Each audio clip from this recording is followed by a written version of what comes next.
नमस्कार दर्शकों, उत्तराखंड दूरदर्शन के आज के अनुभव कार्यक्रम में आप सबका स्वागत है, अभिनंदन है। आज के इस कार्यक्रम में हमारे बीच जाने माने शिक्षाविद प्रोफेसर सुनील कुमार जी उपस्थित हैं। सुनील कुमार जी की जो शैक्षणिक यात्रा रही है, 44 वर्षों तक पहाड़ के गढ़वाल और कुमाऊं के दूरस्थ हिस्सों में रहकर आपने जो शिक्षा की अलग जगाई और अनेकों सैकड़ों छात्रों को जो आपने परीक्षा की सफलता के मुकाम तक पहुंचाया, उसके लिए आप एक बहुत चर्चित नाम रहे हैं। तो डॉक्टर सुनील कुमार जी, आपका स्वागत है हमारे इस कार्यक्रम में। बहुत बहुत धन्यवाद आपका। सुनील कुमार जी, जैसे मैं आपका बारे में जानता हूं, जो मैंने पढ़ा है, मैं जानना चाहूँगा कि आपका जन्म, आपकी प्रारंभिक शिक्षा और परिवार कहाँ और किन परिस्थितियों में शुरू में रहा, उसके कुछ अनुभव हमारे पाठकों के साथ, दर्शकों के साथ साझा करने का काम करेंगे। इस विषय में मैं ये बताना चाहूँगा कि मेरे पिताजी भी शिक्षा से ही जुड़े हुए रहे हैं जी। और जिसमें मेरा जन्म हुआ नवंबर 1950 में, वो डीएसबी कॉलेज नैनीताल में, इंटरमीडिएट कॉलेज में बायोलॉजी के लेक्चरर थे जी। और वहाँ पर शिक्षण कार्य कर रहे थे। उसी वर्ष में 51 के वर्ष में वहाँ पर डीएसबी डिग्री कॉलेज खुला, जहाँ पर उनको बॉटनी पढ़ाने के लिए नियुक्त किया गया। तो वहाँ पर बॉटनी विभाग की स्थापना भी पिताजी के द्वारा ही की गई और उसके पश्चात ज्ञानपुर वाराणसी में स्थान है, वाराणसी ज़िले में ज्ञानपुर जी। वहाँ पर भी एक डिग्री कॉलेज शासन ने खोला जिसका नाम था काशी नरेश राजकीय महाविद्यालय जी। तो पिताजी का वहाँ से ट्रांसफ़र नैनीताल से ज्ञानपुर कर दिया गया। तो हम लोग वहाँ ज्ञानपुर में आ गए। तो मेरा भी पूरा बचपन जो है वो ज्ञानपुर वाराणसी में ही बीता जी। और 1968 तक पिताजी वहीं पर रहे। तो इस प्रकार से हम लोग परिवार में माताजी रहीं और पिताजी और हम 4 भाई बहन हैं। तो सभी को शिक्षा मिली और सभी अपने शिक्षा के क्षेत्र में आगे रहे हैं। तो निश्चित रूप से ज्ञानपुर के विषय में थोड़ा सा मैं आपको ये बताना चाहूँगा कि वहाँ पर जो दोनों कॉलेज थे, इंटरमीडिएट कॉलेज और डिग्री कॉलेज, वो दोनों ही काशी नरेश की दी हुई जो बिल्डिंग थी उसमें चलते थे। इंटर कॉलेज का नाम था विभूति नारायण इंटरमीडिएट कॉलेज और डिग्री कॉलेज काशी नरेश। जी। तो वहीं पर हमने इंटरमीडिएट किया 1969 में और फिर काशी नरेश कॉलेज में प्रवेश लिया।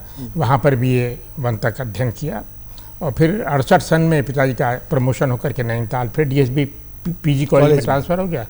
तो वहाँ पर हम लोग आ गए थे। तो उच्च शिक्षा, अब आगे जानना चाहेंगे कि उच्च शिक्षा का जो सफ़र है वो कब और किस परिस्थितियों में शुरू हुआ आपका?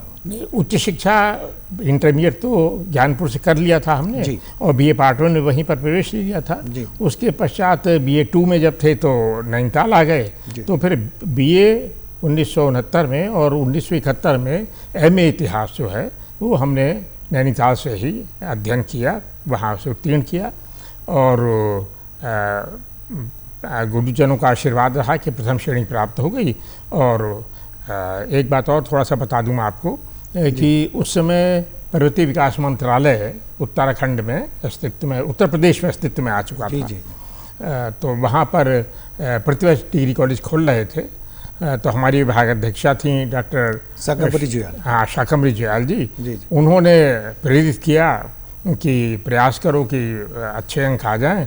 तो इतिहास विभाग अगर कहीं खुलेगा तो तुमको वहाँ पद मिल जाएगा। जी। तो सौभाग्य और उनका आशीर्वाद कि उसी वर्ष 1971 में ही सितंबर में मेरी नियुक्ति राजकीय महाविद्यालय गोपेश्वर चमोली में इतिहास विभाग में हो गई। तो इस प्रकार से प्रारंभिक शिक्षा और उच्च शिक्षा करके नौकरी में गोपेश्वर चमोली में मैंने 1971 में प्रवेश किया। हाँ, प्रोफेसर सुनील कुमार जी, जिस तरह हम देख रहे हैं कि जिस समय आपने अपना शैक्षणिक कार्य शुरू किया, लगभग ये 1971 और 73 के बीच का जो वर्ष थे, ये गढ़वाल और कुमाऊं के विश्वविद्यालयों की स्थापना के संघर्ष और स्थापना के भी वर्ष रहे। किस तरीके का अनुभव उस समय आपका रहा? कुमाऊं के बाद आप चूँकि गढ़वाल विश्वविद्यालय की सर्विस आपने ऑप्ट की, तो किस तरीके का ये जो ट्रांजिशन फेज था इसको किस तरीके से देखा, किस तरीके से महसूस करते हैं? हाँ, इसको थोड़ा सा मैं बताना चाहूँगा, क्योंकि हम लोगों का भी कहीं न कहीं इसमें विद्यार्थी के रूप में जिसे कहते हैं हल्का बहुत योगदान कह लीजिए। जब हम नैनीताल में एमए में पढ़ते थे तो उस समय ये मांग हो रही थी कि उत्तराखंड विश्वविद्यालय होना चाहिए। शासन ने भी इस मांग को स्वीकार कर लिया था लगभग 72-73 में, जहाँ तक मुझे ध्यान में आता है कि उत्तराखंड विश्वविद्यालय बनेगा।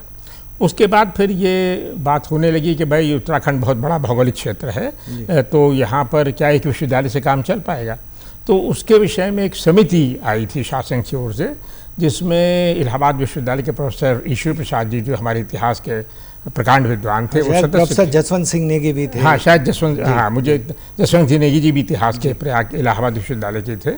तो ये लोग आए, इनकी एक बैठक संभवतः नैनीताल में हुई और एक हुई श्रीनगर गढ़वाल में। उसके बाद अंतिम पौड़ी में भी एक बैठक उन्होंने, हाँ, पौड़ी में भी हुई। उसके बाद वहाँ पर इन लोगों ने निर्णय लिया कि नहीं, ये बड़ा भारी भौगोलिक क्षेत्र है और इसके साथ न्याय तभी हो सकता है जब यहाँ 2 पृथक विश्वविद्यालय खोले जाएं। तो इस प्रकार से ये क्लियर हो गया कि अब यहाँ पर गढ़वाल और कुमायूं 2 विश्वविद्यालय जो है वो खोले जाएंगे। इसके पश्चात थोड़ा सा और आगे, इसके बाद किस तरीके से आप ये, इसके बाद ये हुआ कि चूँकि यहाँ पर शासन ने, आप अगर देखें उस समय भी डिग्री कॉलेज बहुत से उत्तराखंड में खुल रहे थे और बराबर सतत हर वर्ष में एक आध जगह खुल जाता था, तो डिग्री कॉलेज की कमी नहीं थी। तो प्रश्न ये आ गया, ये विश्वविद्यालय भी खुल गए यहाँ पर और कॉलेज भी रहेंगे, तो छात्र संख्या की उपलब्धता कहाँ से होगी। तो इसके लिए एक निर्णय ये लिया गया कि जो ऑलरेडी यहाँ पर डिग्री कॉलेज हैं, इन्हीं डिग्री कॉलेजों में से परिसर घोषित कर दिया जाए कुछ को। तो गढ़वाल में 3 परिसर घोषित किए गए, एक आपका ये पौड़ी परिसर, एक श्रीनगर और एक टेहरी परिसर, और कुमायूं में अल्मोड़ा और नैनीताल परिसर घोषित हुए।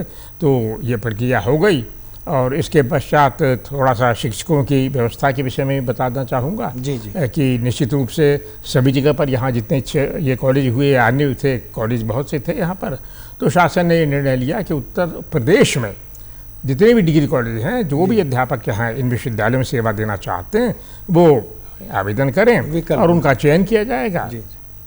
इस प्रकार से कई लोगों ने आवेदन किया और दोनों विश्वविद्यालयों के लिए शिक्षकों का चयन जो है वो करीब 77 के समझिए कि मार्च अप्रैल तक जो है ये प्रक्रिया हो करके और ये प्रक्रिया पूरी हो गई थी। तो मैं ये जानना चाहूँगा कि नैनीताल से सीधे आपने जो, भले ही आपने राजकीय महाविद्यालय गोपेश्वर में शुरू किया, लेकिन गढ़वाल विश्वविद्यालय की सर्विस को ऑप्ट करने के लिए, क्योंकि आप उससे पहले नैनीताल में थे, पिताजी आपके नैनीताल में थे, कुछ इसके पीछे खास कारण? खास कारण देखिए, मैं ये कहूँगा आपसे कि गोपेश्वर में जो मैंने सेवा की, जीवन की प्रारंभिक सेवा, तो उसने बड़ा व्यापक प्रभाव मेरे ऊपर छोड़ा।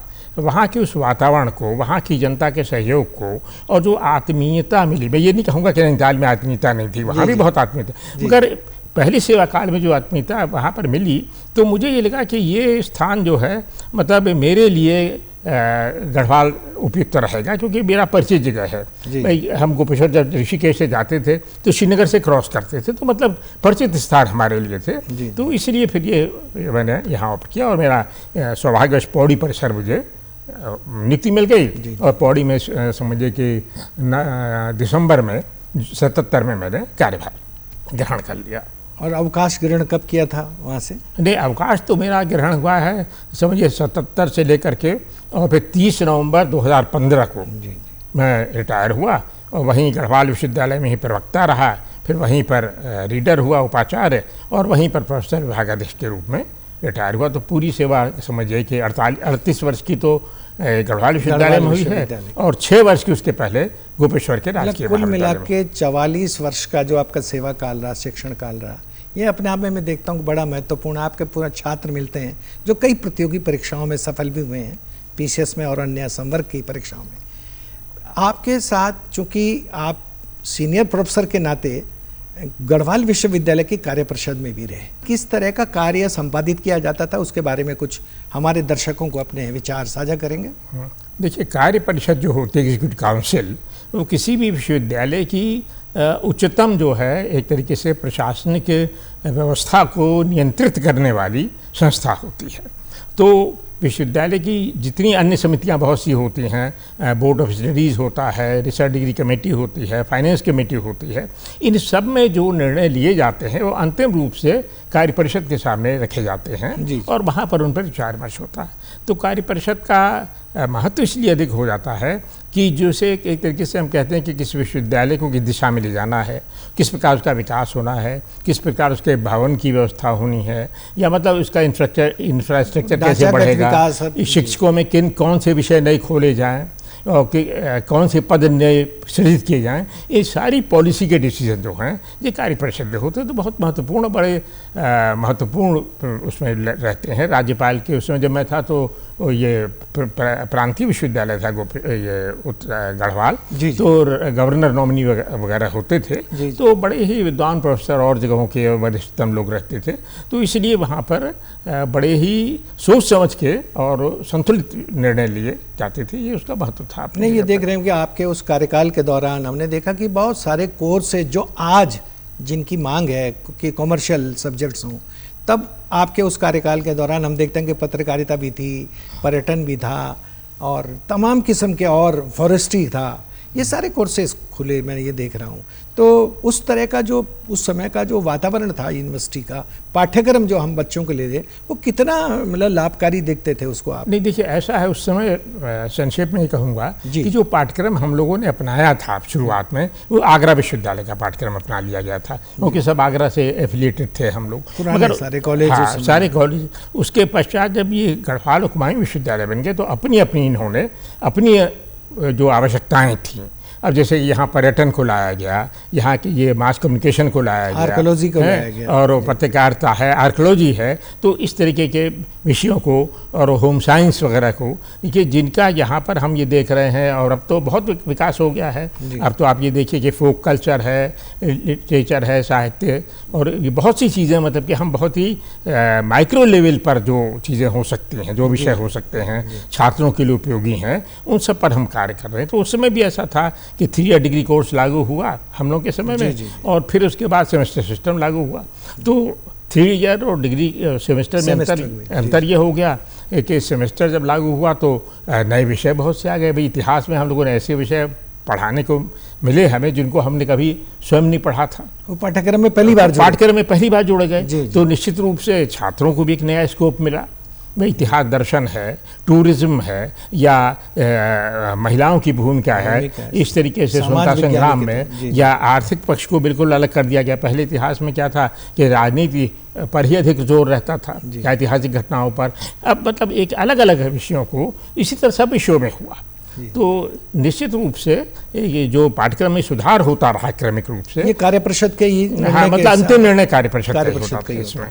वैसे तो जो आपकी विषयों की जो बोर्ड ऑफ स्टडीज होती थी, वो निर्णय का वो संस्थित देती थी, अंतिम निर्णय कार्य परिषद। लेकिन कार्य परिषद का महत्वपूर्ण फैसले कार्य परिषद के ही होते हैं। हाँ, मतलब एक बैलेंस बना करके वो, क्योंकि उसके लिए आपको इंफ्रास्ट्रक्चर भी चाहिए। भाई जो नया विषय आप खोलोगे उसके लिए आपको अध्यापक चाहिए, और फिर इसमें यूजीसी से भी, हाँ यूजीसी चाहिए। भाई आपको नियुक्तियाँ करेंगे, पद सृजित होंगे, आपको ये कक्ष चाहिए। अब आप जैसे आप ध्यान दीजिए म्यूजियम कितना बढ़िया हमारा श्रीनगर में बना, तो ये सारी चीज़ें इसी कारण से हो पाएंगी। डॉक्टर साहब, मैं आपके जब कैरियर को देखता हूँ तो आप कई राज्यों में लोक सेवा आयोग की जो परीक्षाएं होती हैं, परीक्षक के रूप में भी रहे हैं आप। कुछ समय से आमतौर पर बच्चे कुछ जो प्रश्न आ रहे हैं, खासकर जी के ऊपर, इतिहास को लेकर, उत्तराखंड के इतिहास को लेकर भी, तो कई बच्चे उससे संतुष्ट नहीं है, कोर्ट में जा रहे हैं, परीक्षाएं भी बाधित हो रही हैं। तो चूंकि आपने तो कई राज्यों में इस भूमिका को देखा है, सीधे जुड़े हुए रहे हैं, इस बारे में आपका दृष्टिकोण क्या है? कुछ सविस्तार बताइएगा। नहीं, थोड़ा सा मैं आपको बता दूं कि ऐसा है कि पहले तो जो परीक्षाएं थीं वो ऐसे टाइप क्वेश्चन हुआ करते थे, निबंध लेखन टाइप का प्रश्न। अब जो है 2 प्रकार के हो गए हैं। एक तो आप जिसको ऑब्जेक्टिव कहते हैं, या वो बहुविकल्पीय है जिसमें 4 विकल्प हैं, एक विकल्प ही सही है। ये जो विवाद आप कह रहे हो ये उसमें होता है कि कोई प्रश्न आया, हाँ ऑब्जेक्टिव में प्रश्न आया, और किसी ने अ को टिक करा, किसी ने ब को, स को, द को। अब आयोग की कुंजी निकली, उन्होंने कहा कि अ जो है वो सही उत्तर था। अब किसी छात्र ने, किसी कैंडिडेट ने ये चैलेंज करा, नहीं साहब आ नहीं था, ब था। अब उसमें होता यह है, हम लोग रहे हैं उसके अंग हाँ, कि चार हाँ, उत्तर हैं। हाँ, तो उसमें देखिए परीक्षक के प्रयास करते हैं कि बिल्कुल प्रामाणिक ग्रंथों से वो प्रश्न दें और कोई विवाद ना हो। ये कहा भी जाता है, निर्देश में भी ये होता है कि आप कोई भी कंट्रोवर्शियल क्वेश्चन नहीं देंगे, आप ऐसी चीज़ देंगे जो स्थापित सत्य हो। मगर फिर भी कई बार हो जाता है, तो उसमें फिर सीधे यही होता है कि विश्वविद्यालय अपने पक्ष को देता है और परीक्षक से पूछा जाता है आपने ये प्रश्न दिया और ये विकल्प आपने सही माना, किस आधार पर माना, तो वो परीक्षक महोदय अपने पुस्तक है या जो भी जहाँ से उन्होंने लिया है उसको देते हैं। और उसके बाद जो है ये उन परीक्षार्थियों से जो आपत्ति करते हैं उनसे पूछा जाता है, वो भी अपने पक्ष में देते हैं। तो उसमें ये होता है कि भाई कमेटी बनती है और कमेटी निर्णय लेती है कि भाई अगर दोनों जगह पर कोई किताबें भी हैं तो उसमें हम ये कौन से मानक ग्रंथ है, सोर्स मटेरियल क्या है, मतलब उसको बड़ा ही संतुलित ढंग से उस पर निर्णय लिया जाता है, कोई पूर्वाग्रह से ग्रस्त नहीं होते हैं और वो निर्णय बता दिया जाता है। अगर फिर भी कोई छात्र संतुष्ट नहीं हो रहा है विद कैंडिडेट, तो फिर उसके बाद न्यायालय में जाने का विकल्प रहता है, फिर न्यायालय निर्णय करता है। मगर ये कि ऐसा न हो, प्रत्येक आयोग जो है वो इस बात को चाहता है, क्योंकि आमतौर पे परीक्षाएं इससे बहुत बाधित, रिजल्ट रुक जाते हैं। हाँ, तो वो सबसे बड़ी समस्या। नहीं, आप सही कह रहे हैं, इसीलिए बार बार ये निर्देश कहा जाता है कि कोई भी और भी बहुत सी चीज़ें होती हैं कि कोई भी प्रश्न इस तरीके के बिल्कुल ना आए जिसमें कोई विवाद हो। अब जैसे आपने बात कही, तो अब कई चीज़ें विकास के चरण में भी हैं। जैसे उत्तराखंड के इतिहास को ही हम लें तो इसमें भी प्रश्न करने में बहुत सोच समझ के प्रश्न किए जाते हैं कि जिसको लगभग मान्यता प्राप्त है जिस उत्तर को, उसी उत्तर को हम सही विकल्प माने, क्योंकि यहाँ पर अभी शोध कार्य और बहुत सी चीज़ें नई नई चल रही हैं, तो इससे थोड़ा सा इसमें संतुलन और चिंतन की आवश्यकता तो हमेशा बनी रहती है। ठीक, डॉक्टर साहब एक चीज़ और इसी के साथ साथ चल रही है कि सेमेस्टर के बाद जो ये सेमेस्टर प्रणाली जो अब आई, इससे देख रहे हैं कि साल भर कॉलेज में परीक्षाएं चल रही हैं।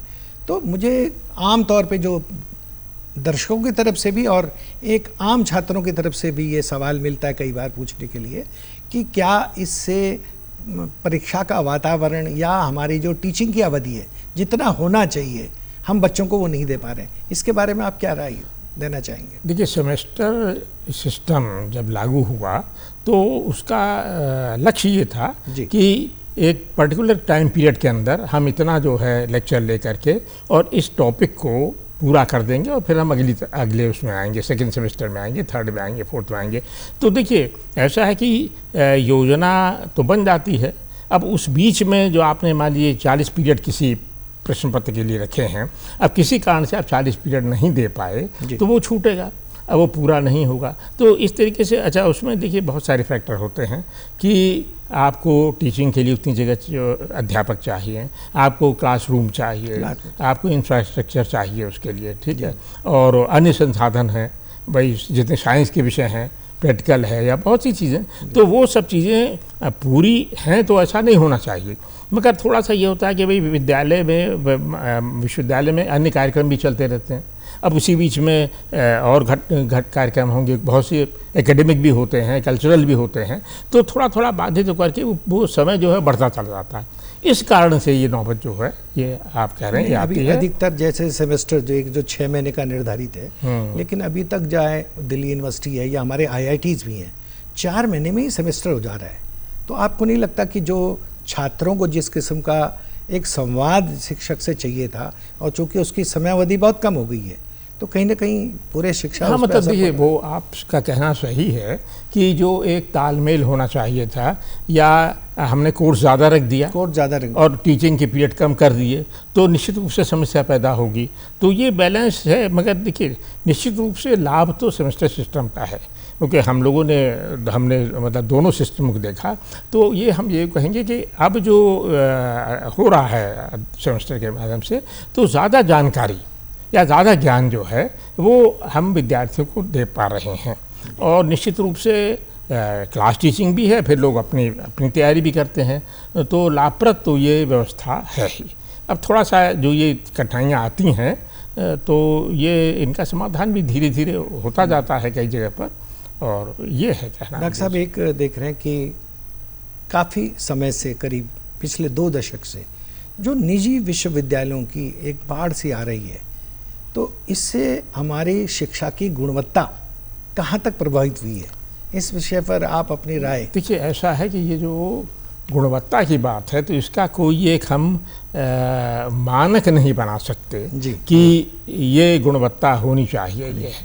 अच्छा, जहाँ तक मेरा अपना मानना है कि पहले विश्वविद्यालय बहुत कम थे, तो आप ये ध्यान दीजिए कि सुविधा ही नहीं थी लोगों को कि वो कहीं, मतलब आर्थिक पक्ष एक बहुत बड़ा पक्ष आता है। फिर हम लोग उत्तराखंड में रहे हैं और मैं तो पूरा समय वहाँ मेरा गया है, तो हमको सुनने को मिलता था कि साहब कोई बरेली गया पढ़ने के लिए उस समय, कोई मेरठ गया, कोई आगरा गए, और वो निश्चित रूप से वैसे लोग थे जो संपन्न थे जी। तो निश्चित रूप से भाई विश्वविद्यालय बढ़े, इसीलिए उत्तराखंड के विश्वविद्यालय की मांग हुई तो विश्वविद्यालय बढ़े।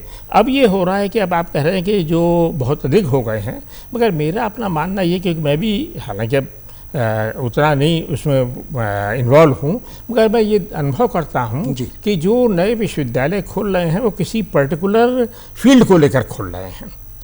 अगर ऐसा है तो निश्चित रूप से वो उस पर्टिकुलर फील्ड में विशेषज्ञता को प्राप्त करेंगे उनके छात्र जो है, फिर वो खाली MA BA वाली स्थितियाँ नहीं रहेंगी। अब आप देखिए, अगर आप किसी भी चीज़ को देखते हैं, कम्युनिकेशन व्यावसायिक पाठ्यक्रम ज़्यादा, हाँ, पाठ्यक्रम मास कम्युनिकेशन के ले लीजिए, या आप ये मेडिसिन की लाइन को ले लीजिए, फार्मेसी को ले लीजिए, तो कितने ब्रांचेज उसमें आपको दिखाई दे रही हैं।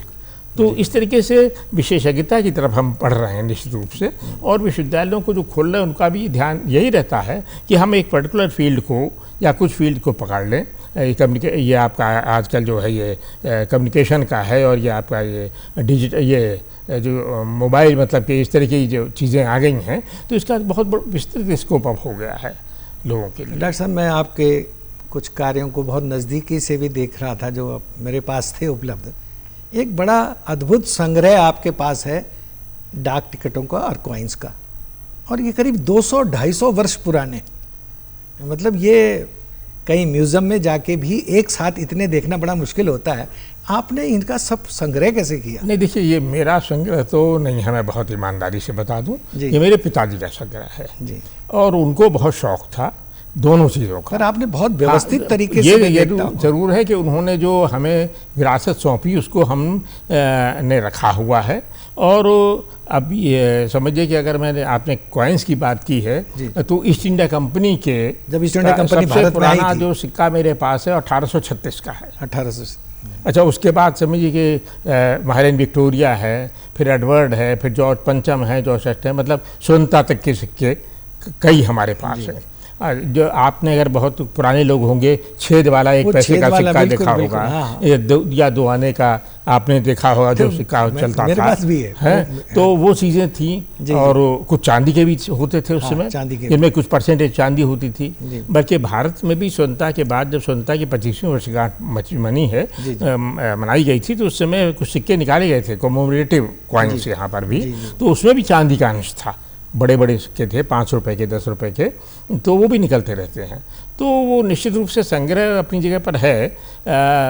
वो केवल ये हो जाता है कि ऐसी डाक टिकट का, डाक टिकट भी, हाँ, डाक टिकट भी बहुत पुराने वो पिताजी का था किया हुआ, मगर उसमें ब्रिटिश काल के भी डाक टिकट हैं। और स्वतंत्रता के बाद, क्योंकि ये एक नई चीज़ यहाँ पर शुरू हुई, तो स्वतंत्रता के बाद जो है वो काफ़ी हर वर्ष जो है, अब जब पंचवर्षीय योजनाएं शुरू हुई तो उसके डाक टिकट निकाले गए। फिर एक बार निकले थे जो हमारे संत महात्मा हुए हैं, उन पर डाक टिकट निकले हैं। फिर जब आप ध्यान दीजिए कि जब हम मैट्रिक सिस्टम अपनाया हमने, ये नया पैसा जिसको बोला गया पहले, ठीक है, तो फिर तो पैसा हो गया वो।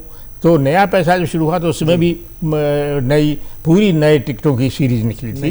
तो वो सारी चीज़ें अपने आप में बड़ी महत्वपूर्ण होती हैं।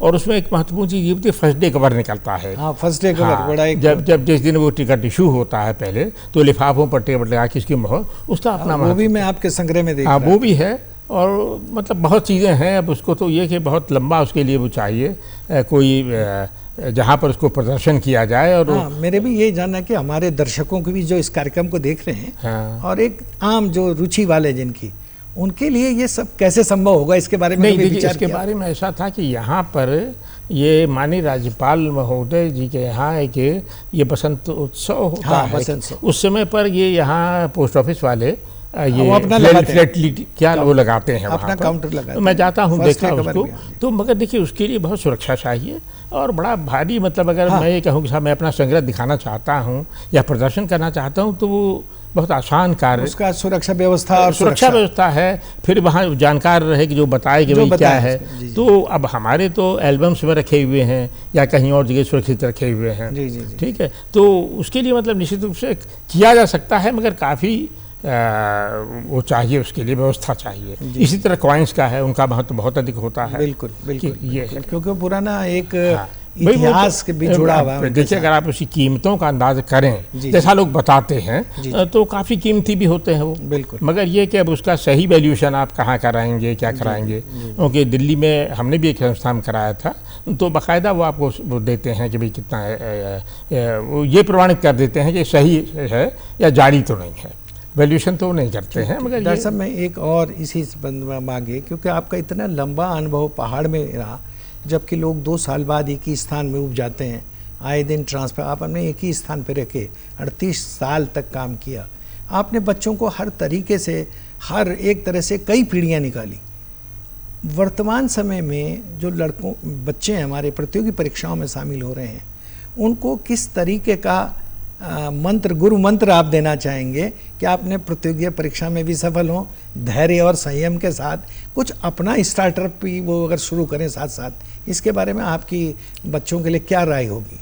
देखिए, इसके विषय में मैं ये कहूँगा कि ये उत्तराखंड में इसका स्कोप है और दोनों चीज़ों का है। जो संकेत आपने दिया कि या तो कोई जैसे प्रशासनिक सेवाओं की या किसी भी सेवा की तैयारी करना चाहता है, क्योंकि हम लोग जैसा आपने पहले भी कहा था जुड़े रहे हैं कई संस्थाओं से जो परीक्षाएं कराती हैं, चयनित करती हैं पदों पर। तो पहली बात तो ये है कि बीए की जैसे एक मानक वो होता है कि भाई स्नातक आप हो गए, तो अब आप किसी भी पद के लिए आप परीक्षा के लिए अर्ह हो गए, उसके एलिजिबल हो गए आप उसके लिए। तो मेरा अपना मानना यह है कि वहाँ तक पहुँचते पहुँचते प्रत्येक व्यक्ति, प्रत्येक युवती जो भी है, वो ये जान लेता है कि हमारी क्षमता क्या है, किस लाइन को और किस लाइन को हमें पकड़ना चाहिए। तो उस लाइन को आप पकड़िए और उस प्रकार की सेवाओं को देखिए, और निश्चित रूप से वहाँ पर अगर आप गंभीरता से तैयारी करते हैं, पाठ्यक्रम को समझते हैं, जो पुस्तकें हैं उनको देखते हैं, पुस्तकालयों को देखते हैं